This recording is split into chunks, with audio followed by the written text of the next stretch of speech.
மோடியால் சாதிக்க முடியாததை தான் சாதித்ததால் இபிஎஸ்க்கு வயிற்றெரிச்சல் என குற்றம் சாட்டியுள்ள முதலமைச்சர் மு க ஸ்டாலின் மீண்டும் ஆட்சி அமைத்து இந்தியாவுக்கே வழிகாட்டியாக செயல்படுவோம் என்று உறுதியளித்துள்ளார்.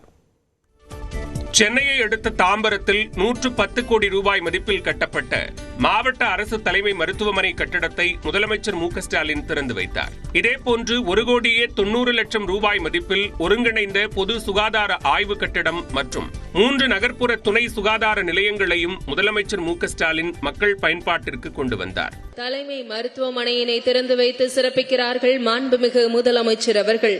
110 கோடி ரூபாய் மதிப்பீட்டில் கட்டப்பட்டுள்ள அரசு தலைமை மருத்துவமனை மாண்புமிகு தமிழ்நாடு முதலமைச்சர் அவர்களால் திறந்து வைத்து சிறப்பிக்கப்பட்டிருக்கிறது.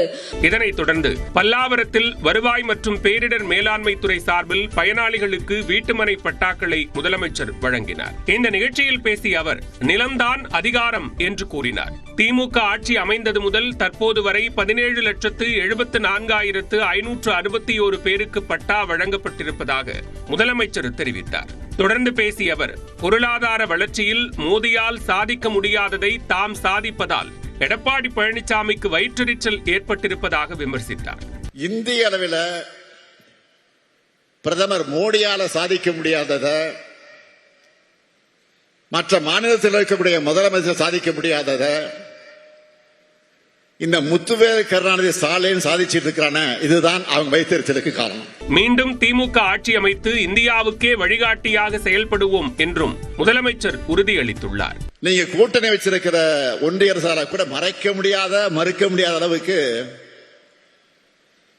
சாதனைகளை செஞ்சு தமிழ்நாட்டை வளர்ச்சி பாதையில நாம கொண்டு போறோம்.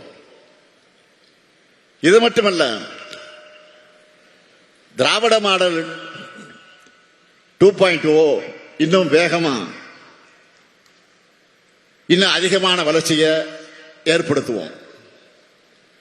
இந்திய நாடே தமிழ்நாட்டை திரும்பி பார்த்து இதுதான் வளர்ச்சி, இதுதான் வழின்னு சொல்ற அளவுக்கு நிச்சயமாக செயல்படுவோம்.